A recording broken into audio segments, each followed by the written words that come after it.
Vidyasri Subramaniam thought for the day. மரம் அப்படிங்கிறது எவ்வளோ முக்கியம்னு சொல்லிட்டு நமக்கு எப்போ தெரியுமா தோணும்? மழை இல்லாத போது மட்டும்தான் அதை பற்றி பேசுவோம்.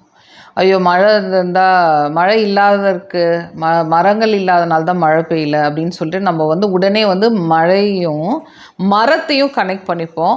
அப்புறம் மழை பெஞ்சிருச்சு அப்படின்னா நம்ம மரத்தை மறந்துடுவோம். ஸோ இதுதான் எப்போதுமே நடந்துகிட்ருக்கு. இப்போ நிறைய அவேர்னஸ் ப்ரோக்ராம்ஸ் க்ரியேட் ஆகிருக்கு. நிறைய பேர் மர கன்றுகளை கன்றுகளை கிஃப்டாக கொடுக்குறாங்க. ஆனால் கிஃப்டாக கொடுத்த மரத்தை வளர்க்குறோமா வளர்க்குறது இல்லையான்னு சொல்லிட்டு அவங்கவுங்களுக்கு தெரியும். நிறைய பேர் வாங்கிட்டு காய வச்சிடறோம். வாங்கிறது ஈஸியாக வாங்கிடும், ஆனால் அது வளர்க்குறதுக்கான ரெஸ்பான்சிபிலிட்டி நம்ம எடுக்கிறது இல்லை. ஸோ மரத்தை நம்ம ரொம்ப முக்கியத்துவம் கொடுக்கறதே இல்லை. ஆனால் அதோட அவேர்னஸ் பற்றி நம்ம நிறையா பேசுகிறோம், பண்ணுறோம். ஆனால் ப்ராக்டிக்கலாக எவ்வளோ தூரம், ஏன்னா இப்போ எனக்கு தெரிஞ்ச 10 வருஷமாக அவேர்னஸ் ரொம்ப ஜாஸ்தியாக இருக்குது அப்படின்னா 10 வருஷமாக எவ்வளோ காடுகள் நம்ம உருவாக்கியிருக்கணும். ஈவன் நம்ம கோர்ட்டில் கூட கேஸ் போட்டிருக்காங்க. ஹைவேலெலாம் ஒரு மரத்தை வெட்டினா ஒரு மரத்துக்கு பதிலாக 10 மரம் அவங்க நடணும்னு சொல்லிட்டு போட்டிருக்காங்க. இந்த ரேஷியோ படி ஒழுங்காக வந்திருந்தாவே இந்நேரம் நம்ம ஊர் பூரா காடாக இருந்திருக்கும், ரொம்ப நல்லா இருந்திருக்கும். இந்த மரத்தை பற்றி ஒரு கதை தான் நான் சொல்ல போகிறேன். என்ன கதை அப்படின்னு சொல்லிட்டு பார்த்தீங்கன்னா, ராஜஸ்தானில் கிட்டத்தட்ட 1435 வருஷம் நடந்த கதை இது. அப்போ அந்த ஊரில் பயங்கரமான வறட்சினால வறட்சி, சரியான வறட்சி. அந்த வறட்சியில் பார்த்திங்கன்னா பூமியெல்லாம் புழக்க ஆரம்பிச்சிருச்சு, வெடிக்க ஆரம்பிச்சிருச்சு. அவ்வளோ வறட்சி. அந்த வறட்சியில் அங்கே இருந்த செடி கொடி தாவரங்கள் மரங்கள் எல்லாமே அழிஞ்சு போயிடுச்சு. எதுக்குமே உயிர் வாழ முடியல. வறட்சி தாங்க முடியாமல் எல்லாமே செத்து போயிடுச்சு. இந்த காலகட்டத்தில் பார்த்திங்கன்னா ஒரே ஒரு மரம் மட்டும்தான் தப்பிச்சுதான். அந்த மரம் அந்த தப்பிச்சது மட்டும் இல்லாமல் அங்கே இருக்கவங்களுக்கு உணவாகவும் அந்த மரம் விளங்கியிருக்கு.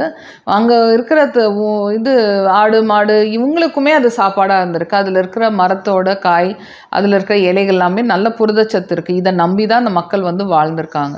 இந்த மரம் பேர் தான் வன்னி மரம்னு சொல்லுவாங்க. நம்ம ஊரில் சொல்கிற வன்னி மரம். ஸோ அந்த காலகட்டத்தில் இந்த சாம்போஜி அப்படின்னு சொல்லிட்டு ஒரு மன்னர் தான் ஆட்சி பண்ணியிருக்காரு. அவருக்கு இந்த மரத்தோட இம்பார்ட்டன்ஸ் ரொம்ப தெரிஞ்சிருக்கு. ஓகே, இது ஒரு அருமையான மரம், 8 வருஷம் மக்களை காப்பாற்றிருக்கு அப்படின்னு சொல்லிட்டு அவர் என்ன பண்ணுறாருன்னா, அவரோட ஊரில் இருக்கிற எல்லா மக்களுக்கும் ஒரு உத்தரவு கொடுக்குறாரு. என்ன உத்தரவு கொடுக்குறாருன்னா, எங்கெல்லாம் இடம் இருக்கோ, எங்கெல்லாம் ஸ்பேஸ் இருக்கோ எல்லா இடத்துலையுமே வன்னி மரம் நடுங்க அப்படின்னு சொல்கிறாங்க.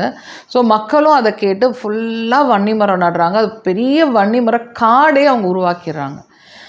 காடு உருவாக்கிட்டு அப்புறம் இவரோட வழிமுறையில் இவர் சொல்லி கொடுத்த விஷயங்களை ஃபாலோ பண்ணி அவங்க பெருசாக யாருக்குமே தீங்கு விளைவிக்காமல் ஒரு ரொம்ப சாந்தமான ஒரு ரொம்ப நல்ல குணம் உள்ள மக்களாக வாழ்ந்திருக்காங்க. யாரையுமே துன்புறுத்தாமல் அப்படி இருந்திருக்காங்க. ஸோ இந்த மாதிரி அவரோட போதனைகளை பின்பற்றி அவர் சொன்ன மாதிரி வாழ்ந்த மக்கள் பேர் பிஷ்னாய் அப்படின்னு சொல்கிறாங்க. ஸோ இந்த பிஷ்னாயெல்லாம் என்ன பண்ணுறாங்க அப்படின்னா, அவங்க மரத்தை மட்டும் நட்டது பத்தாமல் அவங்க அந்த மரத்தை எல்லாமே சாமியாக கும்பிட ஆரம்பிச்சிருக்காங்க. அவங்க தன்னோட வீட்டு குழந்தைங்களாக பாவித்து அந்த மரத்தை ரொம்ப முக்கியத்துவம் கொடுத்து ரொம்ப அழகாக அந்த காடை உருவாக்கி பண்ணியிருக்காங்க. ஸோ வழியாக அவங்க வம்சங்கள் எல்லாமே அந்த மரத்தை பாதுகாக்கிறதே ஒரு பெரிய வேலையாக பண்ணியிருக்காங்க. இது நடந்து 250 வருஷம் கழித்து இன்னொரு மன்னர் வராரு. அந்த மன்னர் அவர் என்ன பண்ணுறாருன்னா, அவரோட அரண்மனையை கட்டணும்னு முடிவு பண்ணுறாரு. அப்போ அந்த அரண்மனையை கட்டுறதுக்கு அவருக்கு சுண்ணாம்பு கால்வாயை ஏற்படுத்தணும்.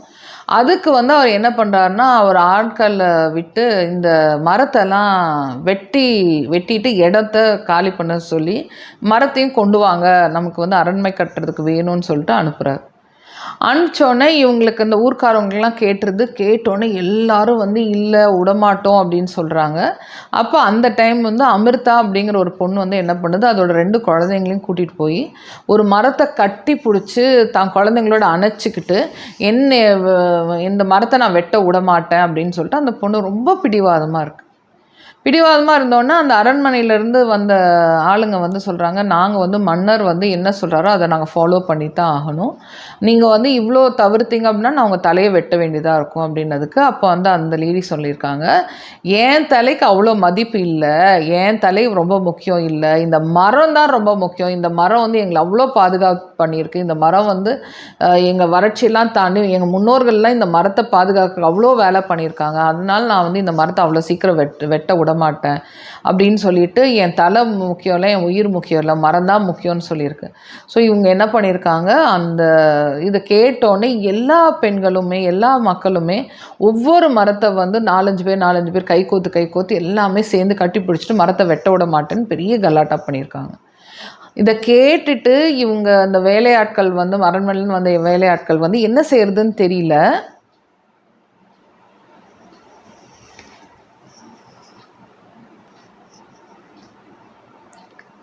இந்த வேலையாட்களுக்கு என்ன செய்யறதுன்னு தெரியல. வேறு வழி இல்லாமல் அவங்க என்ன பண்ணுறாங்க அப்படின்னா, அவங்க அந்த யாரெல்லாம் கட்டி பிடிச்சாங்களோ அவங்களோட தலையெல்லாம் வெட்டிடுறாங்க. வெட்டிட்டு அப்புறம் அந்த மரத்தையும் வெட்டிடுறாங்க. மரத்தை வெட்டினோடனே இவங்க வெட்டி அந்த மரத்தை கொண்டு போனதுக்கப்புறம் இந்த ராஜாவுக்கு இந்த விஷயம் கேள்விப்பட்டு அந்த ராஜா ஷாக் ஆயிடுறாரு. 363 பேரை வெட்டிட்டு இந்த மரத்தை கொண்டு வந்திருக்காங்க அப்படின்னு கேள்விப்பட்டோன்னே ரொம்ப ஷாக் ஆகி இவர் ஊருக்கு போய் ஊரில் இருக்கவங்ககிட்ட எல்லாம் மன்னிப்பு கேட்குறாரு. மன்னிப்பு கேட்டு என்ன பிரயோஜனம்? இப்போ நம்ம ஊரில் நடக்கிற விஷயங்கள் மாதிரி பல பேர் செத்து போயிட்டாங்க.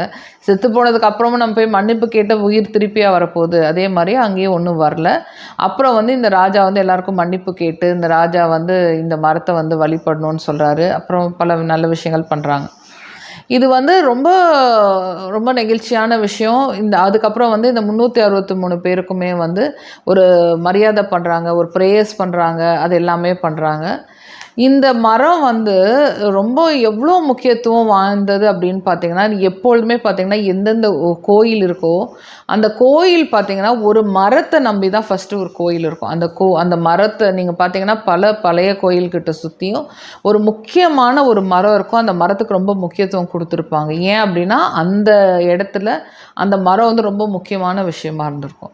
ஸோ ஒவ்வொரு கோயிலுமே உருவாகின கதையும் இப்படி தான் இருக்கும்னு சொல்கிறாங்க. என்ன சொல்கிறாங்கன்னா, ஒரு மரம் வந்து ரொம்ப பெனிஃபிட் மற்றவங்களுக்குலாம் கொடுத்துருக்கோம். அந்த மரத்தை வந்து வழிபடுவாங்க. அந்த மரத்தை சுற்றி சில விஷயங்கள் செய்ய முடியாதனால அவங்க வந்து அந்த மரத்தை முன்னாடி ஒரு சின்ன கல்லை வச்சு அதை வந்து வேண்ட ஆரம்பிச்சிருக்காங்க. அப்புறம் அந்த சின்ன கல்லுக்கு ஒரு உருவம் கொடுத்துருக்காங்க. உருவம் கொடுத்து அதை வந்து சாமி கும்பிட வழிபட ஆரம்பித்தாங்க. அந்த உருவத்துக்கு ஒரு இடம் வேணும், கோயில் வேணும்னு சொன்னால் கோயில் உருவாகிருக்கும். அதனால தான் இந்த விருட்சக மரம் அப்படிங்கிறது ரொம்ப ரொம்ப முக்கியமான விஷயம். ஸோ ஒவ்வொரு கோயிலுக்கும் ஒவ்வொரு மரம், ஒவ்வொரு டைப் ஆஃப் மரம் இருக்கும். இந்த மரங்கள்னால எவ்வளோ பெனிஃபிட் ஆகிருக்கு, எத்தனை பேர் உயிர் கொடுத்துருக்காங்கன்னு பாருங்களேன். ஸோ தயவு செய்து நம்மளை சுற்றி இருக்கிற மரத்துக்கு அட்லீஸ்ட் ஒரு பாட்டில் தண்ணினால் நம்ம ஊற்றலாம். நம்ம அந்த ரெஸ்பான்சிபிலிட்டி எடுக்கலாம் இல்லையா?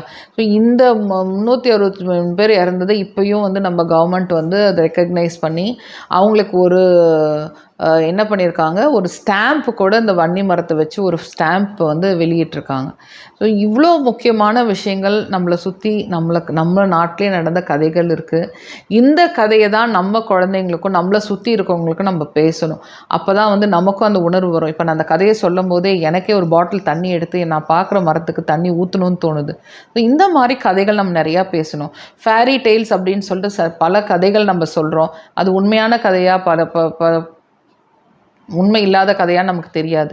ஆனால் உண்மையான கதைகள், நம்ம நாட்டில் நடந்த கதைகள், உணர்ச்சி பூர்வமான அந்த கதைகளை நம்ம மக்கள்கிட்டையும் நம்ம குழந்தைங்கிட்டையும் பகிரும்போது அவங்களுக்கும் அதே உணர்வு வரும். ஓகேயா? ஸோ அந்த 363 பேர் உயிரை விட்டாங்கங்கிற விஷயத்துக்கு ஒரு மரத்துக்கோசம் விட்டுருக்காங்க. அதோட பேக்ரவுண்ட் என்ன அப்படிங்கிற முக்கியத்துவத்தை நம்ம எக்ஸ்பிளைன் பண்ணோம்னா நம்மளை சுற்றி இருக்கிற விஷயங்கள், நமக்கு எவ்வளோ முக்கியமான விஷயங்கள், நம்மளோட பாரம்பரியம் என்ன அப்படின்னு சொல்லிட்டு நமக்கும் புரிய ஆரம்பிக்கிறோம். ஓகேயா?